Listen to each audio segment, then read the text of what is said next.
Dallas is home to one of only 12 Federal Reserve banks across our country, and our town carries a special position as a financial hub in shaping our nation's economics. It's a hot topic with all of the interest rates, but did you know that the current national banking system is the third version in American history after failed multiple attempts across generations? Well, yes, we are talking about it today. It's our history moment with celebrity historian Raffi Andonian. Raffi, thank you so much for joining me today. Hey there, money. It talks. Money talks. That's right. Politics and money and economic policy have been intertwined since the beginning. Now, it's funny. I was thinking about putting a green bow tie on to represent money today. I know. But as I was in the bathroom, I was talking to one of the crew members while I was putting up and checking out my beauty and crafting the bow tie. And I noticed that it was pink. And he said, well, you know, vibrancy is money. And I was like, oh, that's kind of true, actually. But get this. See, in the early days, in the 1780s, vibrancy is not how I would describe the money situation of the U.S. So it wasn't exactly like my pink bow tie. It was quite turbulent.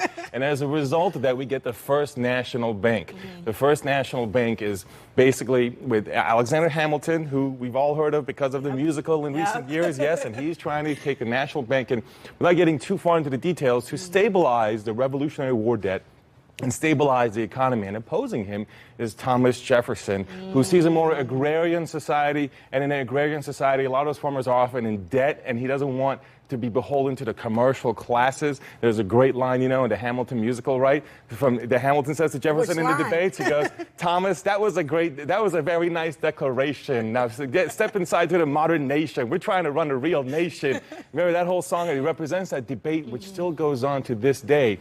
But that debate, despite that, in 1791, the first bank is established, but there's only a 20-year charter. It's not permanent. And the reason that matters is because by the time we get to 1811, Hamilton, our boy, who's on a $10 bill, of course, which I think is kind of fitting that he's on a $10 bill, considering that he's kind of the daddy of this whole thing. But when we get to 20 years later, Hamilton, in a duel, of course, he's already long dead. So he's out of the picture. And guess what? The charter expires because they feel good about the economy. But the War of 1812 comes after that, right? 1811 expires, 1812, the war starts, and guess what? Naval blockade means that you can't export your goods from the United States. That means that they go plunging into another depression. Now there's pressure to go on to get a second national bank, so they bring a second national bank. And here is a moment where it gets really crazy. Because when they established the Second National Bank again, and now it has a fresh 20-year charter, now we come to the presidency of Andrew Jackson. He's on a $20 bill, which I think is always really funny because of the fact that he hated paper money. He liked this stuff. He liked gold. He liked silver. He liked hard money. And he hated credit. But here's what's great about that. Henry Clay that's right. And it's funny, he's on paper money. It's just weird. But Henry Clay, former Secretary of State, by one point the Speaker of the House, and he is also a senator at that point. Because the 20-year charter is about to expire, he forces the issue and he says, let's take a vote on renewing the charter because he's about to run against Andrew Jackson. Guess what? Jackson vetoes the bill.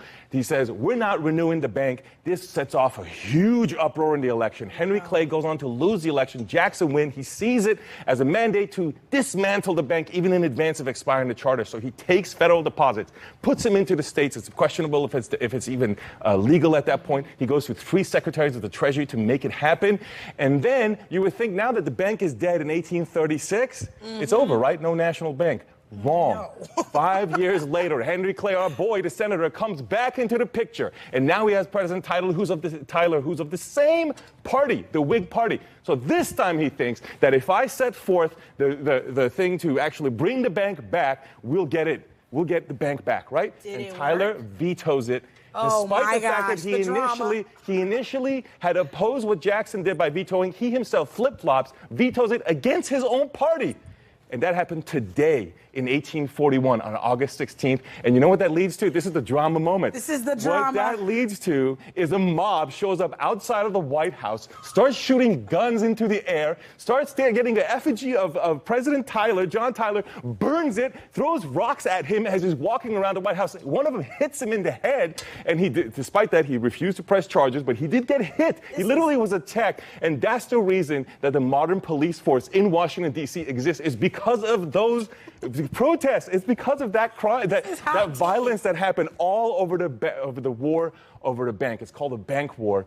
And so as a result, actually, our friend Clay, he eventually died. And 80 years later is when we finally get the third version of a national bank. My gosh. So it died and stayed dormant because of those violent riots that we're talking about today. Outside of the White House, some of the most violent ever. This is nuts. Everything that I heard was we have our bank systems because of money and war. In St. Louis, if you're interested in learning more about some amazing history, whether locally, regionally, nationally, or internationally, you can follow Raffi Andonian or visit him online at celebrityhistorian.com. You can show him some love on Instagram and on YouTube. Raffi, thank you so much. In St. Louis, don't go anywhere. I'll be right back after this.